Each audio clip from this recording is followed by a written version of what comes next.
अस्सलाम वालेकुम रहमतुल्लाह। आज के लेक्चर में हम इलेक्ट्रिकल प्रॉपर्टीज़ ऑफ मैक्सीन को डिस्कस करेंगे। लेकिन उससे पहले मैं आपसे रिक्वेस्ट करूंगा कि अगर आपने हमारे चैनल को अभी तक सब्सक्राइब नहीं किया तो ज़रूर सब्सक्राइब कीजिए ताकि आने वाली हर न्यू वीडियो का नोटिफिकेशन आपको मिलता रहे। देखिए, मैक्सीन एक बहुत ज़्यादा important two dimensional nano materials है जिसको आजकल के दौर में बहुत ज़्यादा इन डिटेल डिस्कस किया जा रहा है, स्टडी किया जा रहा है और ये रिसर्च फेज़ में है। इलेक्ट्रिकल प्रॉपर्टीज़ इसकी बहुत ज़्यादा अहम इस वजह से भी हैं कि क्योंकि नैनो मटीरियल्स में ग्राफीन के बाद अगर जो सबसे ज़्यादा बेहतरीन इलेक्ट्रिकल प्रॉपर्टीज़ लेके आया है टू डायमेंशनल मटीरियल तो वो मैक्सीन है। देखें, जो मैक्सीन के इलेक्ट्रिकल प्रॉपर्टीज़ हैं ये बुनियादी तौर पे हमने मैक्सीन के इंट्रोडक्शन में भी और उसके स्ट्रक्चर में भी डिस्कस कर चुके हैं कि वो किस तरह का स्ट्रक्चर रखता है।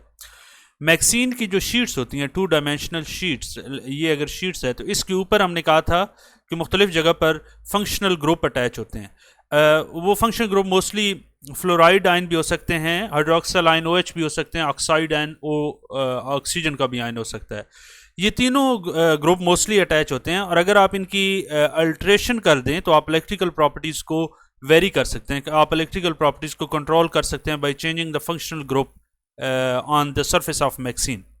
दूसरा जो इम्पोर्टेंट कंट्रोलिंग पैरामीटर है मैक्सीन की प्रॉपर्टीज़ को कंट्रोल करने का वो ये है कि जो जिस फेज़ को, जिस फॉर एग्जांपल आप टाइटेनियम एल्यूमिनियम कार्बाइड का जो मैक्स फेज़ या मैक्सीन एग्जिस्ट करती है उसकी मुख्तलिफ रेशोज़ एग्जिस्ट करती हैं, स्टोइचियोमेट्री मुख्तलिफ एग्जिस्ट कर सकती है for the same kind of max phase.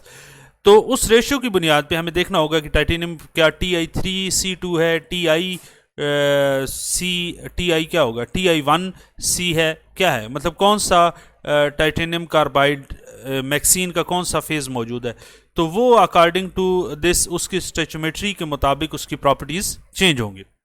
तीसरा जो इलेक्ट्रिकल प्रॉपर्टीज़ को कंट्रोलिंग पैरामीटर है वो ये एक सॉलिड सोल्यूशन फॉर्मेशन के जो मैक्सीन आपने बनाई है क्या वो प्योर फॉर्म में है, क्या उसमें कोई और मेटल का element as a solid solution आपने उसमें तो नहीं डाला हुआ, या आपने एक मैक्सीन के फेज़ को किसी और मैक्सीन के नैनो पार्टिकल्स तो उसमें नहीं ऐड की होगी।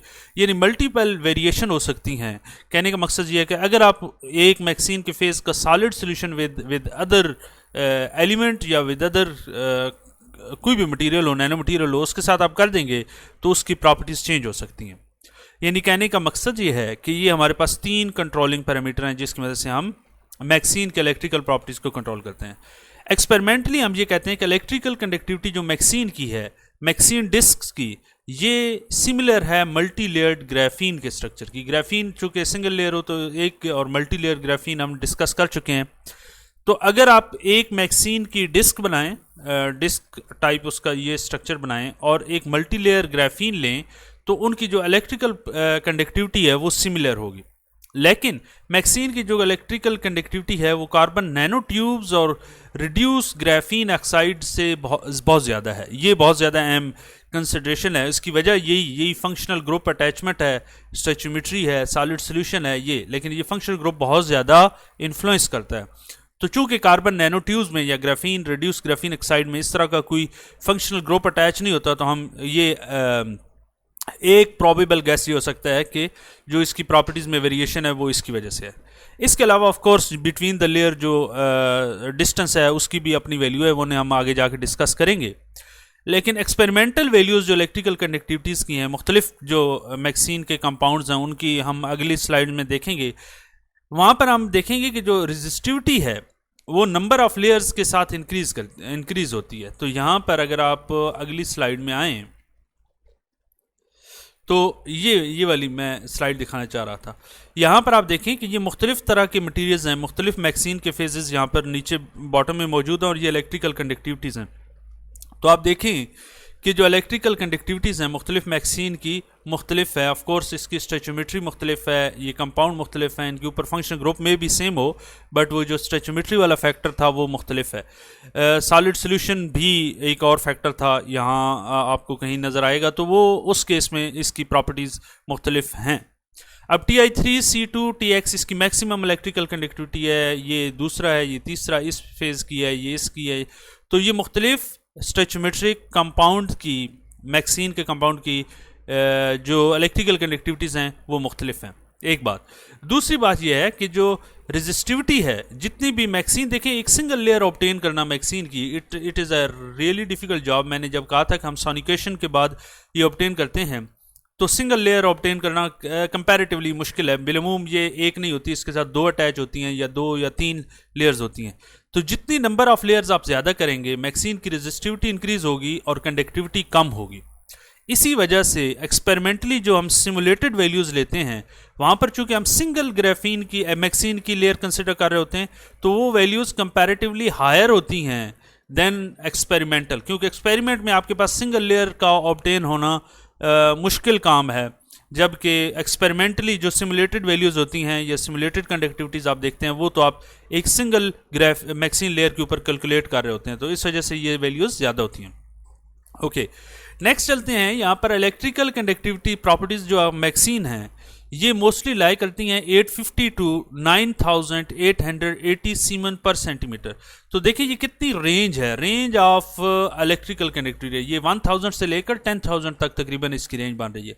तो क्वेश्चन ये पैदा होता है कि भाई इतनी डाइवर्स रेंज क्यों एग्जिस्ट करती है मुख्तलिफ मैक्सीन की, जो हमारे पास मुख्तलिफ मैक्सीन्स में ये इतनी रेंज क्यों एग्जिस्ट करती है। तो उसकी वजह ये होती है कि जब आप मैक्सीन बना रहे होते हैं, तो ऑफकोर्स जब आप एचिंग करते हैं, तो एचिंग के बाद उसमें मुख्तलिफ डिफेक्ट इंड्यूस होते हैं। तो डिफेक्ट कंसनट्रेशन जितनी ज़्यादा होगी, उतनी ही इलेक्ट्रिकल कंडक्टिविटी कम होगी और रेजिस्टिविटी ज़्यादा होगी। तो डिफेक्ट कंसनट्रेशन आप कम करते जाएंगे, आपके पास ये वाली कंडक्टिविटी इंक्रीज करती जाएगी। सिमिलरली सरफेस फंक्शनल ग्रुप कौन सा अटैच है, वो यूनिफॉर्म अटैचमेंट है कि नहीं है, और अगर यूनिफॉर्म है तो कौन सी नेचर का फंक्शनल ग्रुप अटैच है, उनकी कंसंट्रेशन फंक्शनल ग्रुप के अटैचमेंट की क्या है, ये सारे भी डिक्टेट करते हैं इलेक्ट्रिकल कंडक्टिविटी को, और इसी वजह से आपको ये रेंज मिलती है। तीसरा जो इंपॉर्टेंट पैरामीटर होता है वो डीलैमिनेशन यील्ड होती है, कि आपने जैसे ही एच कर दिया तो आपके पास मैक्सीन की लेयर आपस में एग्लोमरेट हुई, आपने उन्हें सोनिकेट किया, तो कितना अच्छे तरीके से आपने उसे डीलैमिनेट किया। जितनी डीलैमिनेशन यील्ड अच्छी होगी, उतनी ही इलेक्ट्रिकल कंडक्टिविटी ज़्यादा होगी। डी स्पेसिंग बहुत इंपॉर्टेंट पैरामीटर है इलेक्ट्रिकल कंडक्टिविटी को। मैक्सीन फ्लैग्स के दरमियान जो डी स्पेसिंग होता है, यानी 2 लेयर्स के दरमियान ये कितना डिस्टेंस है, ऑफकोर्स ये भी है, और इसके दरमियान कोई पानी वाटर मॉलिक्यूल, आप ऑफकोर्स जब एचिंग करते हैं तो उसमें वाटर मॉलिक्यूल आ सकता है बिटवीन 2 लेयर्स, वो इन्फ्लुएंस करता है। तो मल्टीपल ये पैरामीटर हैं। लेटरल साइजेस जो हैं, ये भी etching procedure, lateral size means कि आपने जैसी मैक्सीन फ्लैक्स बनाया तो वो कितने साइज़ का है, तो ये सारे एचिंग से इन्फ्लुएंस होते हैं। ये डी स्पेसिंग, ये डीलैमिनेशन यील्ड, सरफेस फंक्शन ग्रुप और डिफेक्ट कंसंट्रेशन, ये सारे के सारे जो बुनियादी तौर पे जहाँ से डिस्टर्ब हो रहे होते हैं या जहाँ से कंट्रोल हो रहे होते हैं, वो एचेंट कौन से यूज़ कर रहे हैं और कैसे यूज़ कर रहे हैं। तो इस वजह से हम ये कहते हैं कि effect of etchant is really important. अगर आप लोअर कंसंट्रेशन एचएफ मोस्टली हम यूज़ करते हैं, कंसंट्रेशन यूज़ करेंगे तो ऑफकोर्स आपको ज़्यादा टाइम के लिए एचिंग करनी पड़ेगी, लेकिन इसके नतीजे में जो आपको मैक्सीन मिलेगी उसमें डिफेक्ट्स कम होंगे और उसमें larger lateral size of graphene flakes होगा।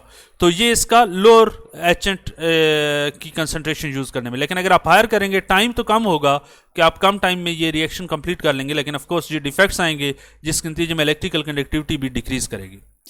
इसके अलावा जो इन्वायरमेंटल ह्यूमिडिटी होती है, इसका भी इन्फ्लुएंस होता है, क्योंकि ह्यूमिडिटी बिटवीन द लेयर्स भी इंपॉर्टेंट होती है, और इन्वायरमेंटली अगर ह्यूमिड एयर मौजूद है तो मैक्सीन के ऊपर फंक्शन ग्रुप के साथ इसके अटैचमेंट के चांसेस होते हैं, जो कि इसकी कंडक्टिविटी को डिस्टर्ब कर सकती है। एक आखिरी पैरामीटर है और वो हम जल्दी से डिस्कस करते हैं, वो ये है कि अगर आप थर्मली मैक्सीन को अनील करें, यानी ये रेड कलर में आपको जो नज़र आ रहा है ये बिफोर अनीलिंग है, और ये ब्लू कलर में आपको आफ्टर अनीलिंग है। तो आप थर्मली ग्राफीन को मैक्सीन को जब आप अनील करेंगे तो इसके नतीजे में फंक्शनल ग्रुप अल्ट्रेशन होगी, और ये इतने ज़्यादा चेंज इन इलेक्ट्रिकल कनेक्टिविटी आएगा। तो आप देख सकते हैं कि एक यहाँ पर कितनी कम थी इलेक्ट्रिकल कनेक्टिविटी, लेकिन जैसे ही आपने थर्मली ट्रीट किया तो ये कई गुना ज़्यादा इन्हांस हो गई।